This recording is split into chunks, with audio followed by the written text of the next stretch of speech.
17 000 hectares sont partis en fumée dans l'Aude depuis le 5 août dernier, soit le pire feu depuis 50 ans. Si l'incendie est maintenant maîtrisé, la canicule qui frappe une partie de la France pourrait contribuer à relancer ou à déclencher de nouveaux incendies. Malgré ces événements extrêmes, conséquences du réchauffement climatique, la France rechigne à investir et à s'adapter à ces changements de température et de conditions.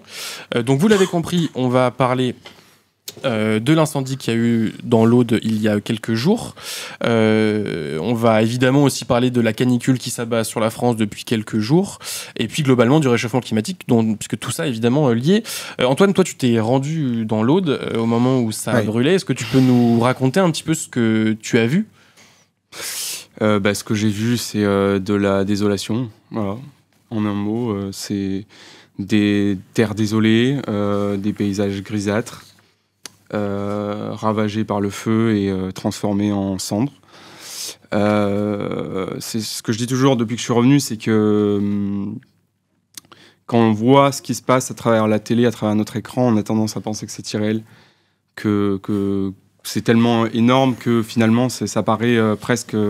ça relèverait de la fiction, quoi. Et une fois qu'on y va sur place, une fois qu'on voit la chose en vrai, là on comprend que c'est réel. Et c'est ça qui est très violent, je pense. C'est de comprendre que... Alors on ne sait pas encore ce qui s'est passé, une enquête est en cours, mais peut-être qu'un jet de mégot de cigarette ou un barbecue a provoqué 17 000 hectares de feu. Voilà, donc c'est très violent. Sur les habitants, du coup, beaucoup de sidération. Presque que de la sidération. En fait, les gens, quand on leur parlait, ne savaient pas quoi dire. Ils étaient tellement abasourdis, ils étaient tellement désespérés qu'ils nous disaient, mais on ne sait pas quoi vous dire, on est triste, on ne réalise pas ce qui s'est passé. Faut imaginer qu'on soit quelqu'un qui est chez soi, tranquillement posé, et en quelques minutes seulement, une alerte des sapeurs-pompiers survient, et vous avez un mur de feu qui débarque dans le jardin et qui vient s'éclater contre le mur de votre maison. Enfin, c'est très violent, en fait, ça relève du traumatisme. Donc les gens étaient complètement sonnés, c'était... Puis il y a une atmosphère qui se crée autour derrière, si tu veux, après le passage du feu, qui pareil, sonne les gens. Il y a plus de bruit, il y a une espèce de silence de mort qui s'installe. C'est vraiment une atmosphère. Tu étais quand, toi, exactement? Parce qu'on a dit que le feu s'est déclaré le 5 août. Toi, tu étais le lendemain et le surlendemain, c'est ça? J'étais donc, mercredi. Donc mercredi à Ribot et Saint-Laurent de la Cabreris. Et jeudi, j'y suis retourné, donc je suis allé du côté de Talleyrand, plus au sud, et en fin de journée, donc c'est Haï. T-A-L-A-Y. On va trouver ça. Il est là. Et après à Jonquière, un des villages qui a été le plus touché. Voilà. Donc si tu nous fais sur la carte, là, tu nous fais ton petit périple, que les gens se rendent compte. Attends, il suffit de zoomer. Ouais. C'est très petit périmètre. Là, ici, voilà. Donc, le feu s'est déclaré entre La Grasse et Ribot. Ouais. Il est parti, donc, Tramontane, qui vient du... donc c'est nord-ouest. Nord-ouest, ouest-nord-ouest, et qui a descendu comme ça. Donc, moi, j'étais là, ici, mercredi, et ensuite, on s'est enfoncé du côté de Saint-Laurent de la Cabreris. Donc là, Saint-Laurent, c'est là où les dégâts ont été les plus sévères. Il y a plusieurs villages, mais Saint-Laurent a beaucoup morflé, pour le coup. Et je suis revenu le lendemain du côté de Talleyrand, plus au sud, qui là, en fait, a été miraculeusement épargné. En fait, c'est tout bête, c'est la direction du vent qui a fait que, qui est passé juste derrière au niveau des garrigues, mais qui n'a pas touché le village. Donc, village épargné. Et par contre, après, donc le feu est parti dans cette direction. Fin de journée, j'ai fini à Jonquière. Et donc là, à Jonquière, par contre, c'était catastrophique, littéralement. Voilà. Et donc on rappelle le feu qui est arrivé jusqu'à la mer. Donc qui a commencé. Donc tu disais par là, et qui est arrivé quasiment jusqu'à la mer. Oui, alors un peu jusqu'à La Palme, en fait, à peu près. C'est ça. La Palme. Là, en dessous de Roquefort. Ah oui, là, voilà. jusqu'à là. Le tout en donc un peu plus de 24 heures. Ouais. Toi, Olivier, c'est aussi un coin que tu connais un petit peu? Moi, je suis le touriste de service, Non, par enchaînement, en fait, il y a 15 ans, un truc comme ça, J'ai fait un certain nombre de reportages dans le coin et après j'ai pris l'habitude plusieurs fois d'aller en vacances. Vas-y, si tu rezoomes à Camplon d'Aude, qui est juste au-dessus de Talleyrand, tu vois, juste au-dessus de Saint-Laurent de la Cabrerise. Voilà, remonte un peu, Ribaute, voilà, Camplon. Camplon d'Aude. Donc c'est un coin que je connais très bien. Moi, tous les noms des bleds qui ont été cités là, au fur et à mesure de la progression de l'incendie, je les connais en fait. Donc ça fait... Ouais, moi je connais l'autre aspect, l'aspect pas brûlé. C'est un pays magnifique, fantastique, hein, les Corbières. Et entendre Antoine en raconter ce qu'il a vu, etc., et voir les images, c'est assez traumatisant. Ouais. Tu as aussi discuté avec un maire local, donc Serge Lépine, maire PCF de Camblon-d'Aude, justement. Ouais. Qu'est-ce que vous êtes dit? Qu'est-ce qu'il t'a raconté? Alors lui, déjà, Camplon a été épargné aussi grâce au vent, on va dire. Donc il s'en tirait plutôt bien. Il a mis à disposition la salle polyvalente du village au cas où il y aurait eu besoin d'accueillir des gens. Visiblement, aux dernières nouvelles, ils n'en avaient pas eu besoin. Mais surtout, ce qu'il explique, comme beaucoup de gens du coin, moi, un des premiers trucs qu'il m'a dit, c'est de toute façon, ça fait 15 ou 20 ans qu'on dit qu'un jour, il y aura un incendie qui ira jusqu'à la mer. Et on y est, voilà, on y est. Et pourquoi ils disent ça? Alors, il y a une cause, il y a une explication qui est très liée au réchauffement climatique. On a beaucoup parlé de la sécheresse dans les Pyrénées-Orientales. L'Aude, c'est juste au-dessus, et c'est la même chose. Ça fait 3 ans ou 4 ans qu'ils ont pas plus de 200 à 250 mm d'eau l'hiver, quoi. C'est un pays qui est à sec. Serge, il me disait... On n'a jamais vu ça. Aujourd'hui, c'est un pays de vignes, hein, les Corbières. D'ailleurs, à Camplon d'Aude, il y a une excellente cave coopérative, je le signale au passage. Mais, si jamais vous passez en vacances là-bas, comment s'appelle cette cave? C'est la cave coopérative de Camplon, très bien. Qui est une des dernières coopératives, parce qu'il y a eu aussi beaucoup de regroupements, de rachats, etc., qui est une des dernières coopératives indépendantes et qui travaille très bien, médaillée, etc. Mais bref. Mais justement, il me disait, là, aujourd'hui, maintenant, les vignes, elle meurt de sécheresse, ce qui est complètement improbable, parce que la vigne, c'est par essence une végétation qui est très résistante à la sécheresse. Aujourd'hui, les vignes, elles meurent. La cave de Camplon, par exemple, ils font en moyenne entre 9 000 et 12 000 hectolitres de vin par an. Là, ça fait plusieurs années qu'ils sont à 5 000. Même pas la moitié de ce qu'ils ont l'habitude de produire. À cause de ça, mais aussi... à cause d'une politique agricole qui a multiplié des milliers d'hectares d'arrachage de vignes. Parce qu'aujourd'hui, c'est des endroits où les vignerons étaient incités il y a quelques années par les grands négociants à planter des vignes pour produire, parce que ça partait partout dans le monde, etc. Pas forcément sous l'étiquette Corbière d'ailleurs. Mais aujourd'hui, ça ne fonctionne plus. Donc les vignerons, ils se retrouvent avec des vignes qui donnent, mais on leur propose, les mêmes négociants leur proposent gentiment de leur racheter à une fraction de ce que ça leur coûte à produire. Donc ils ne s'y retrouvent pas. Donc ce que la politique européenne leur propose, c'est d'arracher leurs vignes, de subventionner les arrachages de vignes. Il y a eu des milliers d'hectares, je crois qu'il y a eu encore 5000 hectares l'an dernier qui ont été arrachés. Et là-bas, quand on arrache une vigne, qu'est-ce qui repousse? Des ronces, de la broussaille, de la garrigue, avec des essences comme le romarin qui sont de parfaits carburants en période de sécheresse pour les incendies, et des pins, même chose, des résineux, qui brûlent très bien et très vite quand tout est sec. Donc eux, ça fait des années qu'ils alertent sur cette situation-là et que tout le monde s'en fout. Mais c'est vrai que moi, c'est un truc que j'ai appris en lisant vos papiers, c'est que effectivement, on comprend bien l'impact économique de toutes ces vignes arrachées ou brûlées, de tout l'impact local. Mais j'ai appris aussi que c'était un excellent coupe-feu, alors que moi aussi, je viens d'une région viticole, et ça, j'avoue que je ne savais pas. Alors, il y a moins de feux dans Lyon que dans le sud, pour l'instant. Mais du coup, donc tu disais, c'est un excellent coup de feu parce que ça empêche les herbes justement qui prennent feu de pousser. C'est comme ça que ça fonctionne? Oui, enfin, c'est un excellent coupe-feu. Il y a mieux, mais la vigne et parce que là, en l'occurrence, là, dans cet incendie-là, il y a beaucoup de vignes qui ont cramé finalement, mais parce qu'elles sont aussi très sèches. Mais oui, la vigne, c'est au mieux un bon ralentisseur, voire un coupe-feu. Oui, c'est. Mais quand il n'y en a plus, voilà, il n'y a plus. C'est dérangé en fait. Ouais. Donc, avec de l'espace. Avec de l'espace. Donc automatiquement, le feu ne prend pas barrière. D'accord. Ça fait barrière. Je l'ai très bien vu à Ribot mercredi. En fait, tu as la colline, champ de vigne et des maisons en contrebas. Sans ces champs de vigne, le feu serait descendu par le bas et aurait touché les maisons. C'est ce champ de vigne. Les habitants nous le disaient en bas. C'est sans ce champ de vigne, on ne serait pas là.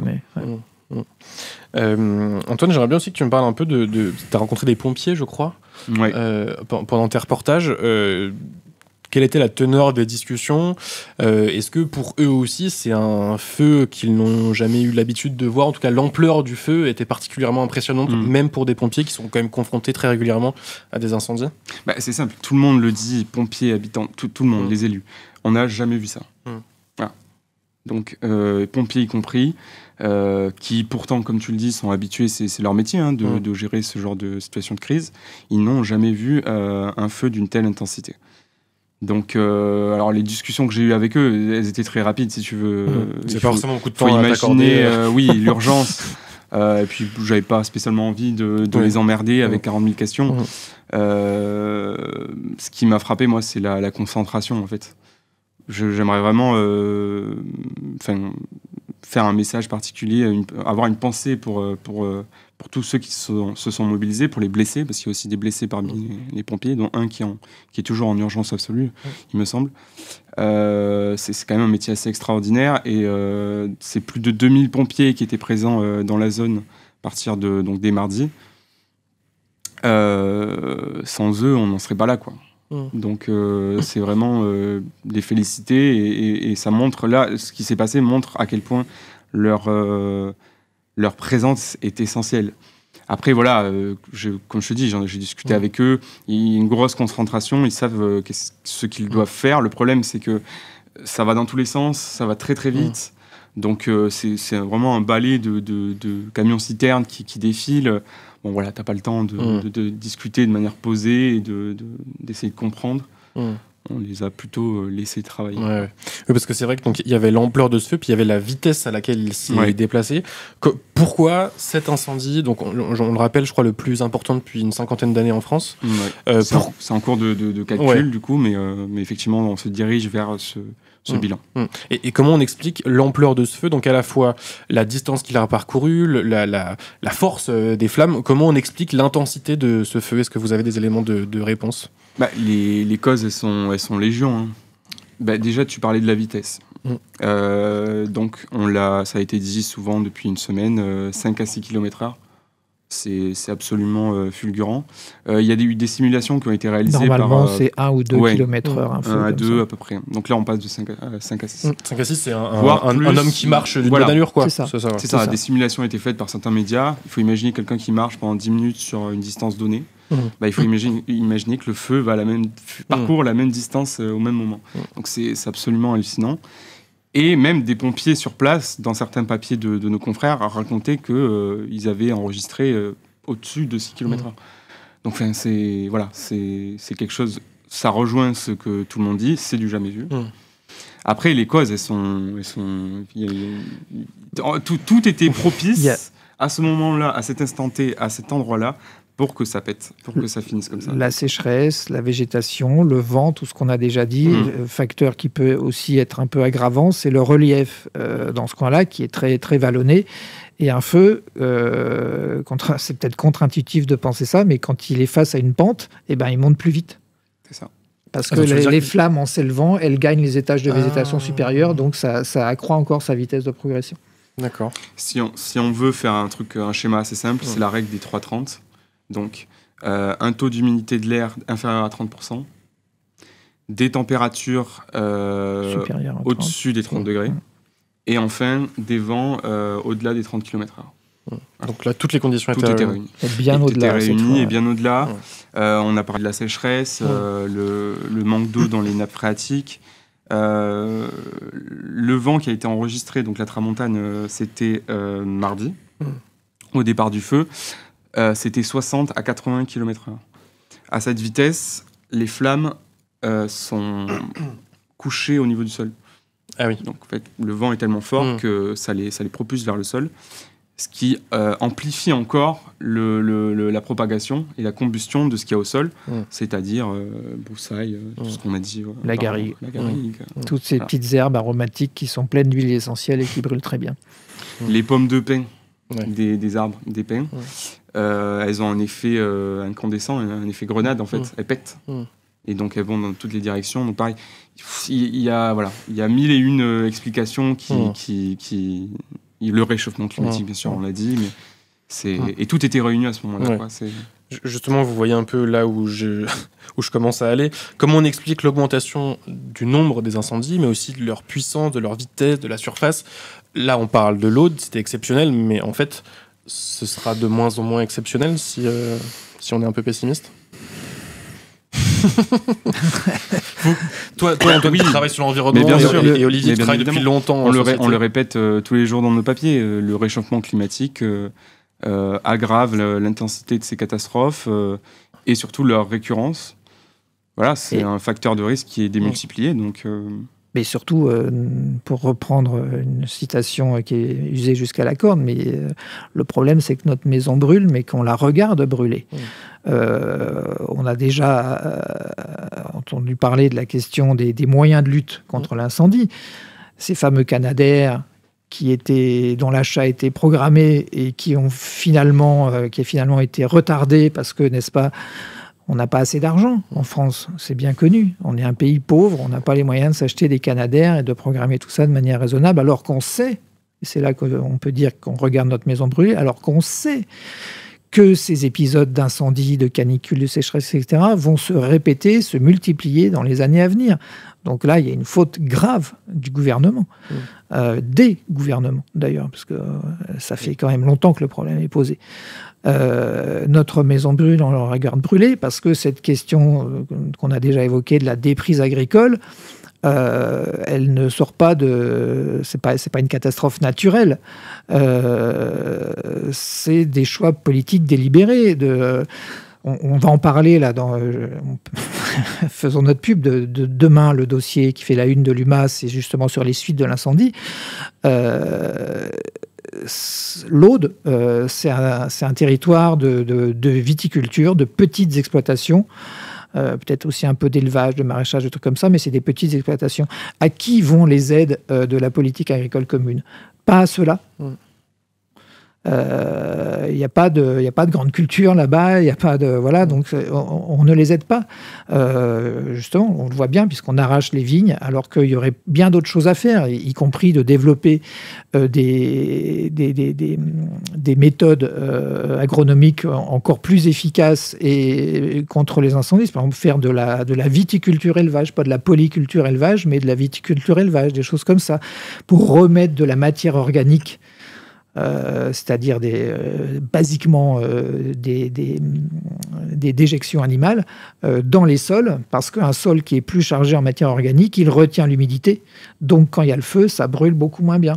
C'est tout un tas de choses comme ça qu'on ne développe pas, parce qu'on fait le choix de faire des lois qui multiplient les gros élevages industriels, qui permettent d'utiliser des pesticides et qui font des retenues d'eau pour des cultures de maïs hors sol qui n'ont rien à faire là et qui ne servent qu'à l'élevage industriel, justement. Donc voilà, ce sont des choix politiques. Les gens là-bas, ils le savent bien. Il y a un gros sentiment de colère et d'abandon parce qu'ils voient leur territoire, leur terroir, leur mode de vie, voire leur culture, se déliter petit à petit, partir en fumée. C'est pas une métaphore pour le coup. Et les décisions vont toujours dans le même sens. C'est sur place, c'est la principale remarque qui était faite sur les causes, tout ça, c'était l'arrachage des vignes. Ouais. Tout le monde en parlait. Ben oui. Que ce soit les élus locaux, dont certains d'ailleurs sont aussi en même temps en double casquette vignerons, viticulteurs. Tout le monde en parlait. Donc en fait, les gens sont conscients, les habitants ne sont pas... ils savent ce qui se passe, ils savent quels sont les problèmes et il faudrait peut-être les écouter aussi. les élus locaux, mais aussi les habitants, parce qu'ils ont des choses à dire. On va parler après de la visite de François Bayrou et du ministre Bruno Retailleau, mercredi à Saint-Laurent-de-la-Cabreris. Mais j'aurais aimé qu'ils restent un peu plus, tu vois, aussi. Qu'ils viennent pas comme ça en courant d'air, si j'ose dire, discuter avec quelques élus, faire un discours et repartir. Il avait une chaîne YouTube à lancer. Il y avait des priorités. Voilà. Apparemment. Oui. J'aimerais revenir sur quelques trucs. Donc déjà, petite précision, Olivier, tu parlais de la politique agricole commune. Donc c'est la PAC, c'est les subventions décidées et financées par l'Europe données aux agriculteurs. Et tu disais que le modèle était contestable, puisque encore aujourd'hui, les critères pour attribuer cette PAC sont essentiellement faits autour de la surface des exploitations. Et du coup, forcément, ça avantage les énormes exploitations. Plus on a d'exploitations, plus on a de surface et d'hectares, plus on touche de l'argent. Et donc les petites exploitations paysannes, maraîchères, etc., à l'échelle touche beaucoup moins. Deuxième chose, petite information, tu parlais des lois qui permettent ces exploitations gigantesques, ces retenues d'eau. Il y a une petite pensée à Laurent Duplon, évidemment. Une petite pensée aussi à Emmanuel Macron qui a promulgué aujourd'hui cette fameuse loi Duplon. Alors évidemment, il n'a pas promulgué l'aspect sur les pesticides de l'acétamipride, mais tout le reste, donc les retenues d'eau, les élevages industriels, etc., tout ça c'est passé. Voilà, la dernière question. Le truc, voilà, tu commençais à parler des Canadair. Est-ce que tu peux nous faire un petit rappel sur le nombre de petite colle, le nombre de Canadair dont la France dispose et le nombre qui aurait dû être acheté. Mais tu sais quoi, on est sur Twitch et c'est pas très. Toi tu sais Antoine, ben voilà. Ouais, moi j'ai pas révisé.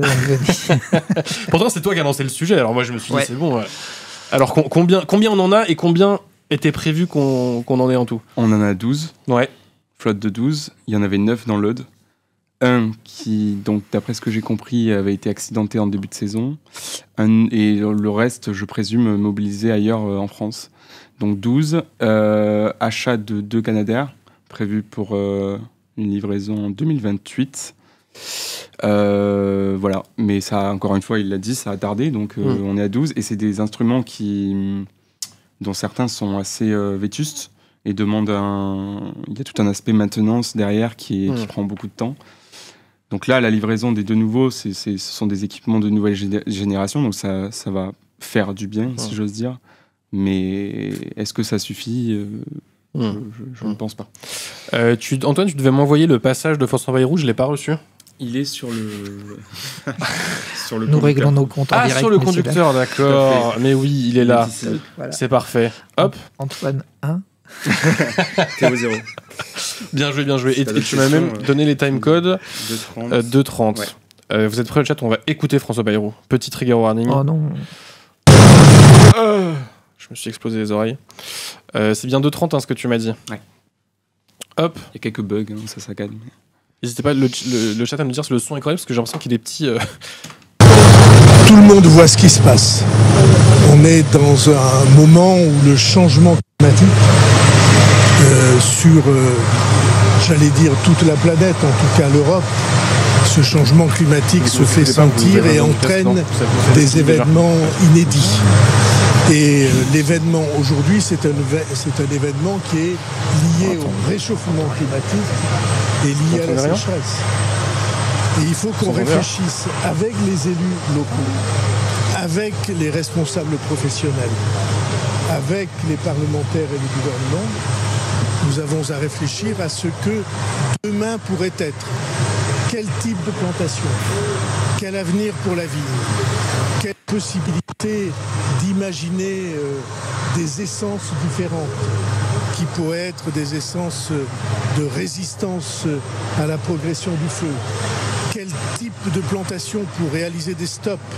Ce qu'on a vu là et qui est très frappant, c'est que partout où il y avait des vignes, pour l'essentiel, le feu a été arrêté. Et là où il n'y avait plus de vignes, là où les taillis, les broussailles et les garrigues avaient pris la place, et puis on trouve devant un accroissement de la catastrophe, de la vitesse du feu et de la catastrophe.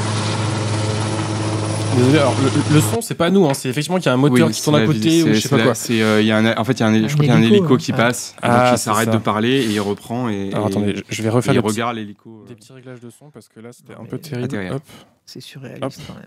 Bon, en gros, il parle du changement climatique et une fois n'est pas coutume, ce qu'il dit est assez pertinent. Je pense que c'est important de le souligner. On est d'accord avec François Bayrou. Objection. Oui, alors on aura peut-être un désaccord. Enfin, je suis pas non plus en train de l'encenser, attention, mais c'est quand même assez. Il pose des bonnes questions. Il pose des bonnes questions. Le problème, c'est qu'il a l'air de découvrir le truc. C'est ça. Enfin, oui. C'est quoi leur boulot? Bien sûr. Qui aurait pu prédire? Quelqu'un nous dit dans le chat. Exactement. Voilà, oui. Mais après, sur le fond, ce qu'il dit, c'est juste. Il aurait pu ne pas en parler. Il aurait pu passer à côté, comme d'habitude, et nous expliquer toujours le même discours. Il a évoqué des choses, il a posé des questions qui, pour le coup, étaient pertinentes sur, non pas continuer à faire ce qu'on fait depuis toujours, à savoir saupoudrer de mesurettes, mais remettre en question tout le système agricole, tout ce dont on a parlé. Ça, c'est voilà, pour le coup, c'est pertinent. Alors après, effectivement, parce que j'ai l'impression que tu on a l'impression de pas grand-chose quand même, Antoine. Je me satisfais de pas grand-chose, mais vaut mieux ça que rien, j'ai envie de te dire, parce que dans la situation actuelle. Faut savoir se raccrocher aussi à ce genre de choses. Après, voilà, il y a un train de retard qui est évident. Il découvre la situation maintenant, mais Bayrou, il est en politique depuis plus longtemps que peut-être notre naissance. Voilà, j'étais pas né, qu'il était déjà là. Peut-être pas de la tienne, Olivier. Il savait très bien, et en plus, il vient de Pau. Ça suffit, ces allusions, monsieur. non, mais Antoine, il a raison. Ce problème, il au moins, ça montre qu'il a compris le truc, Bayrou. La question qu'on doit leur poser, c'est... moi, si j'étais vigneron dans les Corbières et que j'entends cette phrase où il dit, je cite, « Quel avenir pour la vigne ?» je flipperais. Parce que quel avenir pour la vigne, vu la politique qui est menée depuis bien des années, s'il n'y a pas un virage radical qui est pris, or on sait très bien quelle politique agricole ces gens-là ils mènent, quoi. Quel avenir pour la vigne? Moi j'entends, est-ce que la vigne a encore sa place dans ces régions où le réchauffement frappe avec une telle ampleur que ces essences-là, il pose aussi la question d'ailleurs, ces essences-là ne pourront plus y être maintenues, ou alors au prix d'une fuite en avant, type irrigation, etc., de la vigne, ce qui serait... il arrive que ça se pratique, notamment en Espagne, je crois, mais en France, pas vraiment. Je sais plus, je ne veux pas dire de bêtises, donc je ne dirais pas si c'est interdit ou pas. Enfin bon, c'est pas interdit. C'est pas du tout répandu, quoi, même si c'est pas interdit. Non, puis ça ne donne pas le même vin, hein. Un vin qui est arrosé une vigne qui est arrosée à la flotte, elle donne pas le même vin qu'une vraie vigne, entre guillemets, quoi. Enfin bon, c'est un autre problème, mais voilà, donc c'est ça. Au moins il a compris, mais ça ne donne pas de gage qu'on s'engage dans la bonne direction ensuite, loin de là. De précision, parce que je vois le chat s'enflammer.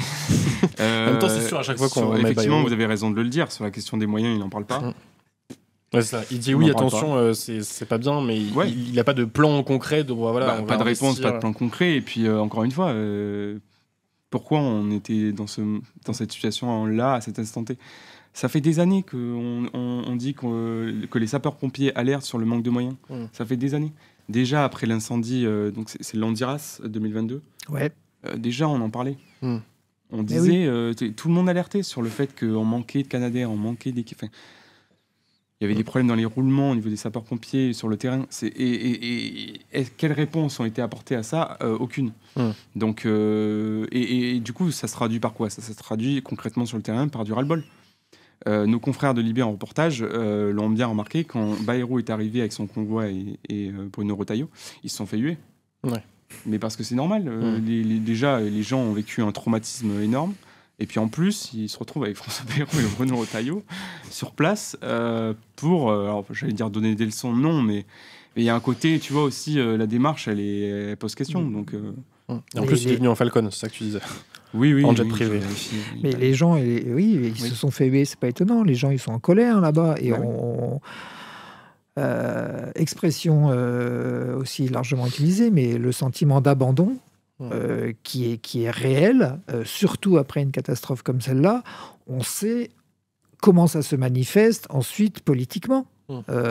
Juste en dessous, dans les Pyrénées-Orientales, il y a déjà du Rassemblement national partout.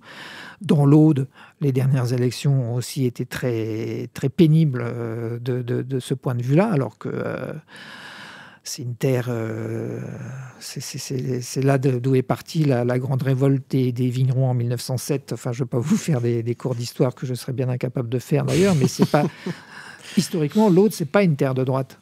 Mais le Rassemblement national, là-bas, il prospère sur les friches de vignes, en particulier. Pas que, mais une autre question pour l'avenir de ce coin-là, c'est que c'est une région... Les deux piliers de l'économie ou de ce qu'il en reste là-bas, c'est la vigne, le tourisme. Qui va aller faire du tourisme dans des zones entièrement cramées comme ça? Cet incendie-là, il s'est étalé entre l'abbaye de la Grasse et l'abbaye de Fontfroide, qui sont deux joyaux que j'invite tout le monde à y aller parce que c'est vraiment formidable. Mais c'est le pays Qatar, etc. Mais ça risque aussi de fléchir de ce côté-là si les gens, se disent c'est quand même beaucoup moins joli depuis que ça a cramé, et deux, si on y va, est-ce qu'on va pas mourir de chaleur ou mourir de soif parce qu'il n'y a plus d'eau là-bas? Donc ça aussi, il va falloir le penser.